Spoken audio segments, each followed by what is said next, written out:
এই যে শবে বরাত আসছে, ভাগ্যে ভালো কিছু লেখা হয় শবে বরাতে, এই বিশ্বাস থেকে হুমড়ি খেয়ে মানুষ মসজিদে আসে। ঠিক না ঠিক? ভাগ্যে ভালো কিছু লেখা হয় কবে? একটা হলো মানুষের সৃষ্টিরও 50,000 বছরে আল্লাহ তাআলা ভাগ্য নির্ধারণ করেছেন। আরেকটা হলো প্রতি বছর যেই রাতে আল্লাহ কোরআন নাজিল করেছেন, আল্লাহ সূরা দুখানে বলেছেন সেই রাতে অর্থাৎ লাইলাতুল কদরে আল্লাহ তাআলা সব গুরুত্বপূর্ণ বিষয় ধার্য করেন। শবে বরাত যেটাকে আমরা বলি মধ্য শাবানের রাত, এই রাতে ভাগ্য নির্ধারণ হয় এই মর্মে বিশুদ্ধ হাদিস বর্ণিত নাই। তারপরে আমরা জেনারেলি বলি ভাগ্যে যেন ভালো কিছু আল্লাহ লেখেন, আপনার নসিবে যেন ভালো কিছু আসে, আপনার রিজিকে যেন আল্লাহ বরকত দান করেন, এর জন্য বেশ কিছু আমল আমরা কোরআন হাদিসের আলোকে বলতে পারি, সাজেশন দিতে পারি। তবে তার আগে আমাদেরকে জানতে হবে যে ভাগ্য সুপ্রসন্ন হওয়া বা রিজিকে বরকত হওয়া বলতে কি বুঝায়।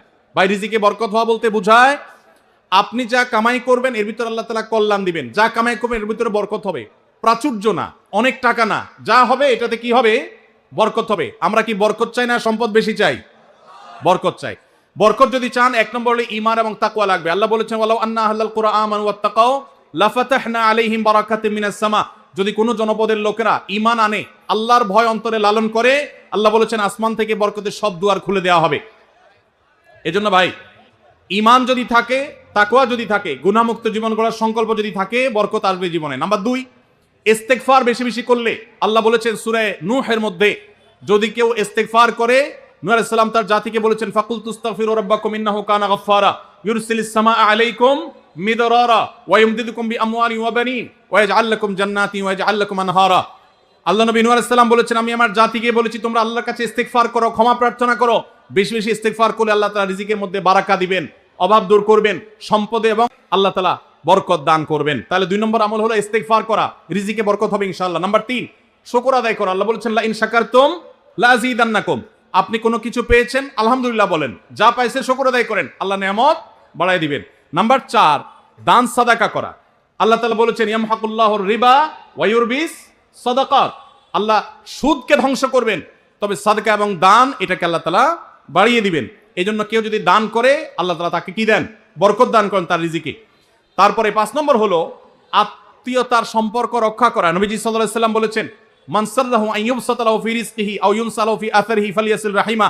যে ব্যক্তি চায় তার আত্মীয়তার সম্পর্কে, যে ব্যক্তি চায় তার হায়াতে বরকত হোক, তার রিজিকে বরকত হোক, সেই জন্য আত্মীয়তার সম্পর্কের সাথে সম্পর্ক ভালো রাখে, আত্মীয়দের সাথে অর্থাৎ রক্ত সম্পর্কে আত্মীয়দের সাথে যেন সম্পর্ক কানেক্টেড রাখে, বিচ্ছিন্ন না করে, তাহলে তার রিজিকে এবং হায়াতে বরকত হবে। এবং সর্বশেষ আরেকটা আমল বলতে চাই, সেটা হলো খাবারের ক্ষেত্রে একত্রিত হয়ে বসে খাবার খাওয়া। এই সুন্নত আমাদের সমাজ থেকে বিদায় হয়ে গেছে, আমরা অনেকে জানি না। আবু দাউদের একটা হাদিস বর্ণিত হয়েছে, নবীজি সাল্লাল্লাহু আলাইহি ওয়াসাল্লামের কাছে এক ব্যক্তি বললেন হে আল্লাহর রাসূল, আমরা খাই কিন্তু অনেক খাওয়ার পরেও পরিতৃপ্ত হই না, পেট ভরে না, খাবারের চাহিদা পরিপূর্ণ মিটে না, কারণটা কি? নবীজি সাল্লাল্লাহু আলাইহি ওয়াসাল্লাম বলেছেন তোমরা সম্ভবত আলাদা আলাদা প্লেটে খাও, আলাদা আলাদা সিঙ্গেল খাও। তখন নবীজি সাল্লাল্লাহু আলাইহি ওয়াসাল্লাম বলেছেন তোমরা সবাই একসাথে খানা খাবে, আল্লাহ তাআলা তোমাদের খাবারে বরকত দান করবেন। একসাথে খানা খাবে এবং বিসমিল্লাহ বলে খাবে, এই 2টা কাজ করলে আল্লাহ তাআলা তোমাদের খাবারে বরকত দান করবেন। এজন্য ভাইরা, বাসা বাড়িতে এক প্লেটে স্বামী স্ত্রী 2জন আছেন, এক প্লেটে খাবেন। বাচ্চাদেরকে নিয়ে বড় প্লেট নিয়ে খানা খাবেন, এটা সুন্নাত। নবীজি সাল্লাল্লাহু আলাইহি ওয়াসাল্লাম উৎসাহ দিয়েছেন, কিন্তু আমাদের সমাজ থেকে এটা এখন হারিয়ে গেছে, নাই বললে চলে। আমরা সবাই যার যার মতো খানা খাই। এজন্য এই কাজটাও আমাদের আমলে, আমাদের রিজিকে, আমাদের হায়াতে বরকত এনে দিবে ইনশাআল্লাহ।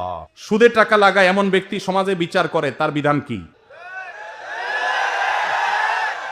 সুদে টাকা লাগায় এই রকম আসামি থাকলে তার নিজেরই তো বিচার করা উচিত, সে আবার কিসের বিচার করবে? মুসলমানদের সমাজে হারামখোররা কখনো বিচারকের আসনে বসতে পারা উচিত না। মুসলমানদের উচিত এগুলোকে সতর্ক করা, এগুলো সতর্ক থাকা। আল্লাহ আমাদেরকে তৌফিক দান করুন। যে সমস্ত মানুষ হারামের সাথে খুল্লম খোলা সম্পর্ক, মুসলমানদের সমাজে কিভাবে তাদেরকে বিচারক হিসেবে ডাকেন? আর ভালো মানুষের কি অভাব পড়ছে এলাকা? সুদখোর ছাড়া ভালো মানুষ কি নাই এলাকায়? তাহলে কেন সুদখোরকে দিয়ে বিচার করতে হবে? যে আল্লাহর ভয় যার মধ্যে নাই, সে কিভাবে ন্যায়সঙ্গতভাবে বিচার করবে? কিভাবে আশা করা যায়? আল্লাহ আমাদের ভাইদেরকে সবাইকে হেদায়েত দান করুন। যারা সুদের কারবারে জড়িয়ে আছেন, আল্লাহর ভয়ে হারাম থেকে সরে আসুন। আকিকা না দিলে কি শিশুর বিপদ কাটে না? আকিকা না দিলে শিশুর বিপদ কাটে না এমন কোনো কথা কোরআন হাদিসে নাই। তবে আকিকা দেওয়া এটা গুরুত্বপূর্ণ একটা আমল। আল্লাহ কাউকে পুত্র সন্তান দান করলে 2টি ছাগল, আর কন্যা সন্তান দান করলে 1টি ছাগল জবে করা, এটা নবীজি সাল্লাল্লাহু আলাইহি সাল্লামের সুন্নাহ। এটা জন্মের 7ম দিনে, না হলে 14তম দিনে, না হলে 21তম দিনে করবেন। সেটাও যদি কোনো কারণে না হয়, পরে যে কোনো সময় করলেও আদায় হয়ে যাবে। এমনকি কারো শিশুকালে যদি আকিকা দেওয়া না হয়, বড় হওয়ার পরে তার আকিকা দিলেও আদায় হয়ে যাবে। এই আকিকা এটা না দিলে যে বিপদ কাটে না, এরকম কোনো কথা নাই। তবে হ্যাঁ, বিভিন্ন হাদিসে নবী সাল্লাল্লাহু আলাইহি ওয়াসাল্লাম বলেছেন, কুল্লু গুলামিন মুরতাহানুন বিআকিকাতিহি, বাচ্চার এটা আকিকার উপরে সে অনেকটা ডিপেন্ডেন্ট থাকে। এই হাদিসের ব্যাখ্যায় অনেক মুহাদ্দিসরা বলেছেন, আকিকা না দিলে, আকিকা দেওয়ার ফলে সে বিভিন্ন ক্ষয়ক্ষতি থেকে বেঁচে থাকতো। অনেকে বলেছেন শয়তানের কুমন্ত্রণা থেকে বেঁচে থাকে আকিকার মাধ্যমে, এটা থেকে সে আর বাঁচতে পারে না, ওই ক্ষতি তাকে স্পর্শ করার সম্ভাবনা থাকে। তবে কেউ আকিকা দিতে পারলো না, অন্য কোনো আমল করলো তার সন্তানের জন্য, আল্লাহ তাআলা তাকে সেভ করতে পারেন। এমন কোনো কথা নাই যে আকিকা না দিলেই তার সন্তানের বিপদ কাটবে না। তবে আকিকা দেওয়া উচিত, এর মাধ্যমে সন্তান নানাভাবে উপকৃত হয়, নানাভাবে সেভ থাকে, নিরাপদে থাকে। আল্লাহ আমাদের যাদের সামর্থ্য দিচ্ছে তাদেরকে আমল করার তৌফিক দান করুন। আইডি কার্ড ও পাসপোর্ট বানানোর কাজ করা হালাল নাকি হারাম? আইডি কার্ড বা পাসপোর্টের কাজ, অর্থাৎ কারোর আইডি কার্ড পাসপোর্ট লাগবে, সেটার জন্য কাগজপত্র রেডি করলেন, অনলাইনে ফর্ম ফিল আপ করে দিলেন, এসব কাজ টাজ করে আপনি ফি নিলেন, এটা জায়েজ আছে।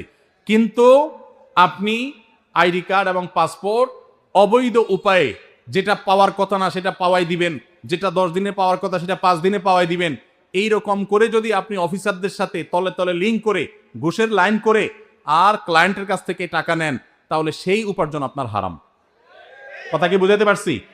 একটা হলো যে আপনার একটা দোকান আছে, কম্পিউটার দোকান আছে, নেট সার্ভিস আছে, আপনি অনলাইনে ফর্ম ফিল আপ করে দিলেন, কাগজপত্র আগায় জোগায় দিলেন, এটার জন্য ফি আপনি 2000 4000 আপনি নিতে পারবেন। কিন্তু আপনি ক্লায়েন্টের কাছ থেকে অতিরিক্ত টাকা নিয়ে ওই পাসপোর্ট অফিসার, এনআইডি কার্ডের ওই অফিসারে আপনি ঘুষ দিলেন, দিয়া আপনি কাজটা করে আনলেন। এই ঘুষের কারবার করে অবৈধ কাজ করলেন, আগের দেরির কাজ আগের করাইলেন, লাইন ব্রেক করাইলেন, নানামুখী যে শয়তানিগুলো আমাদের দেশে হয়, অবৈধ কাজ হয়, এগুলোর জন্য যদি টাকা লেনদেন করেন, তাহলে আপনার এই ব্যবসা হালাল